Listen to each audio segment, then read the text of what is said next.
언제나 필승! 네, 반갑습니다. 필승입니다. 반갑습니다. 이번에 분석해드릴 기업은 NLT입니다.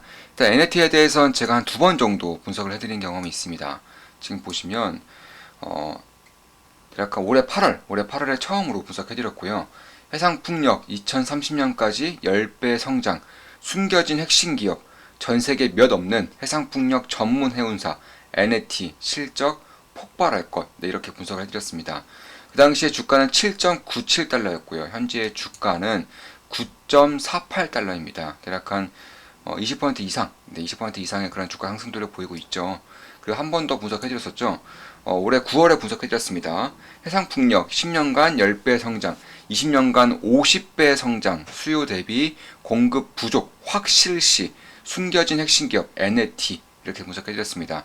그 당시 주가는 8.3달러였고 현재 주가는 9.47달러로서 역시나 한 20% 정도, 10% 이상의 주가 상승률을 보이고 있습니다. NLT에 대해서 아시는 분들은 거의 없을 거예요. 일단 미국 증시에 상장되어 있음에도 불구하고 굉장히 소형주에 속합니다. 고작 시가총액이 고작 4,810억 원밖에 안 돼요. 그렇기 때문에 굉장히 소형주라는 것을 염두에 두면서 변동성이 상당히 클 수밖에 없어요. 특히 거래량도 적기 때문에, 특히나 NLT 같은 경우는 자사주 매입이 굉장히 활발하게 진행되고 있기 때문에 안 그래도 유통 물량이 없는데 더욱더 유통 물량이 없어지는 거예요. NLT가 자사주 매입을 적극적으로 하고 있기 때문에 그런 겁니다. 따라서 이런 것들을 봤을 때에도 결국에는 이 변동성이 클 수밖에 없다는 점을 좀 염두에 둘 필요가 있습니다. 물론 제 모든 영상은 매수매도, 추천 리딩 절대 아닌 거 다들 알고 계시죠? 참고하시면 되겠습니다.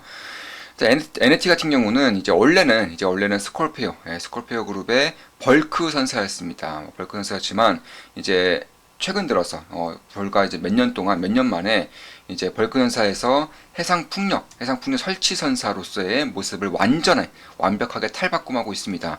실제로 가지고 있었던 벌크 선사를 전부 다 매각했고요. 특히나 가지고 있었던 스콜피오의 이제 주식도 전부 다 매각하면서 이런 것들을 이제 해상풍력에 대한 설치선을 매입하는데 전부 다 쓰고 있어요. 따라서 지금으로서의 현금 비중이 굉장히 넉넉하게 있는 상황이고 대우조선해양으로부터 두 대의 그런 해상풍력 설치선을 이미 수주를 완료했다 이렇게 보시면 될 것 같습니다.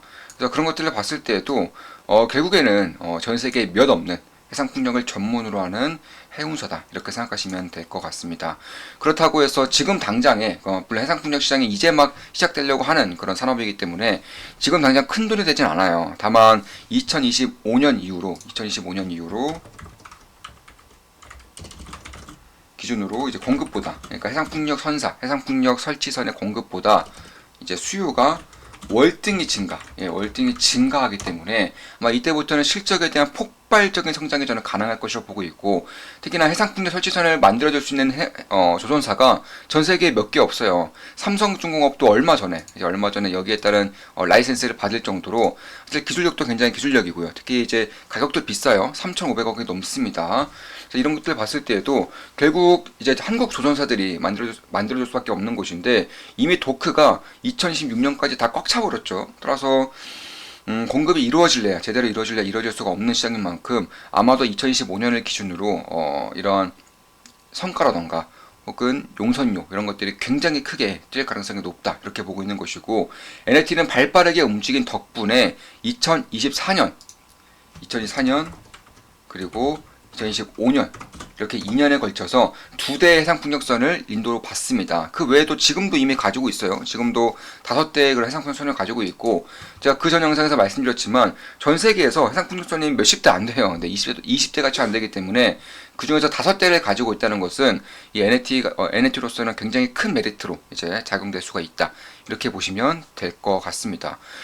특히 해상풍력 시장 같은 경우는 이미 다들 아시다시피 굉장히 크게 빠르게 성장할 수 있는 산업 중에 하나이고, 구체적인 수치를 본다면 불과 작년까지만 하더라도 2030년까지 10배 정도의 성장이 이제 기대되었던 산업이었어요. 근데 올해 들어서 이쪽에 대한 폭발적인 성장성이 이루어지면서 특히 유럽과 미국 그리고 중국을 필두로 해서 몇몇 국가들밖에 하지 않는 그런 산업에서 신흥국까지 이제 뭐 인도라던가 베트남 이런 신흥국들까지 뛰어들면서 2030년까지 15배 정도의 그런 성장성이 있을 것으로 예상되고 있는 산업인 만큼 폭발적인 성장이 가능한, 그 중에서도 이제 공급이 여의치 않고요.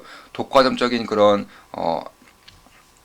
시장을 가지게 된 그런 해상풍력선 같은 경우에는 충분히 주목할 부분이 있다. 특히 그 중에서 이제 매우 소형주임에도 불구하고 그럼에도 꾸준히 관심을 갖고 저 역시나 투자를 진행하고 있는 그런 NT에 대해서는 분명히 좀 분석할 필요도 있고요. 장기적으로 지켜볼 필요가 있다. 개인적으로는 그렇게 보고 있습니다. 그럼 이제 두 대 정도의 그런 해상풍력선을 인도를 받으면서 과연 자금 문제가 없겠느냐 이런 의구심이 될 수 있어요. 실제로 NLT의 시가총액은 5천억이 안 돼요. 그런데 한 대당 해상풍력선 한 대당 3천억 원을 넘어서기 때문에 이미 5대를 가지고 있고 2대 정도의 해상풍력선을 더 가지게 될 경우에는 자금에 대한 문제가 없겠느냐. 만약 문제가 있다면 유상증자라던가 이런 것들에 대한 주가 희석이 있을 수밖에 없기 때문에 역시나 투자자로서 좀 주목을 해야 될 필요가 있어요. 근데 지금까지는 현금 비중이 상당히 넉넉하고요. 스콜피오 탱커스의 지분을 전부 다 팔았고 그리고 이제 가지고 있었던 그런 20대 정도의 벌크선도 전부 다 팔았기 때문에 아직까지는 넉넉합니다. 그리고 회사에서 밝히고 있듯이 이미 자사주 매입을 꾸준히 하고 있어요. 특히 내부자 매수가 굉장히 꾸준히 발생하고 있는 기업인 만큼 딱히 주가를 하락시킬 만한, 그러니까 주가를 희석시키고자 하는 그런 의도는 아마 생각하기가 힘들 겁니다. 그렇게 되면 대주주도 매우 크게 손해를 볼 수밖에 없기 때문에 그런 것인데 실제로 회사에서 밝히기에도 이제 대출을 이용하겠다 이렇게 밝히고 있긴 해요. 그런데 최근에 이제 금리가 상당히 뛰면서 이에 따른 우려감이 조금씩 싹트고 있는 것은 맞습니다. 다만 현재로서는 1,000억 원 이상, 그러니까 1,500억 이상의 현금 비중을 가지고 있는 것이고 그 외에도 현재 그렇다고 지금 적자로 인해서 현금 비중이 점차적으로 줄어드는 그런 사업 비즈니스를 가지고 있느냐 그런 것들도 아니에요. 사실 올해부터 매년 1,000억 원 이상의 그런 흑자가 날 것이라고 예상되고 있고요. 이미 올해 흑자 전환이 완료되었기 때문에 그런 부분을 봤을 때에도 벌고 있는 돈과 가지고 있는 돈으로 충분히 조금의 그런 부채를 일으켜서 이제 충분히 인도를 받을 수 있는 그런 캐파가 가능할 것이다. 저는 개인적으로는 그렇게 보고 있습니다. 실제로는 부채를 이제 일으킬 경우에는 부채 비율이 70% 이상까지 상승하는데 저는 아마 NLT에서 밝힌 그런 것처럼 막대한 부채를 일으킬 것 같지는 않아요. 일단 금리가 너무 뛰었고요. 특히나 흑자 전환이 생각보다 빠르게 진행되었기 때문에 이런 것들을 봤을 때는 부채를 최소화하면서 지금 내고 있는 그런 영업이익 혹은 실적, 현금 흐름을 통해서 인도를 받을 수 있는 그런 상황이 충분히 마련되고 있다는 것만 봤을 때에도 저는 딱히 걱정하고 있는 부분은 사실상 별로 없습니다. 특히 이제 가면 갈수록 이제 해상풍력에 대한 그런 날개가 상당히 커지죠. 그런데 이제 2대 정도 2024년, 2015년에 받을 수 있는 그런 해상풍력선은 역대급으로 가장 큰 그런 사이즈를 커버할 수 있는 그런 해상풍력선이고 이런 해상풍력선을 가지고 있는 기업이 사실 전 세계에 몇 개 없을 수밖에 없어요. 이제 막 개발되는 기술이고요. 특히 이제 대한민국의 조선사들의 도크가 2016년까지 다 꽉 찼기 때문에 더 이상 지금 당장 발주를 넣는다고 해도 받을 수 있는 시기가 2020년대 말이라던가 2027년도까지는 가야지만 받을 수 있기 때문에 그때까지 NLT가 가지고 있는 해상풍력선, 특히나 가장 큰 사이즈의 해상풍력선은 매우 큰 메리트를 가질 수가 있겠다 이렇게 보고 있습니다. 그 외에 이제 작은 규모의 해상풍력선 같은 경우에는 지금으로서는 설치까지는 못해요. 왜냐하면 그러기에는 날개 크기, 블레이드 크기가 너무나 커졌기 때문에 설치는 불가능하고 유지보수로 3대 정도 쓰고 있고 나머지 2대로 해상풍력 설치를 해주고 있는 그런 상황이고요. 그리고 이제 2024년, 2025년에 받는 해상풍력선은 이제 가장 거대한 그리고 가장 진일보된 그런 해상풍력 선이 될 가능성이 높다. 될 가능성이 굉장히 높다. 이렇게 개인적으로는 보고 있습니다. 따라서 2030년까지 10배 이상이 커지는 시장에서 독과점적인 역할을 하고 있고 해상풍력을 진행하는 데 있어서 거의 필수적으로 쓰여야 될 수밖에 없는 그런 해상풍력 선사로서의 그런 역할을 충분히 할 수 있다는 점은 저는 꽤나 메리트가 있는 부분이다. 개인적으로는 그렇게 보고 있습니다.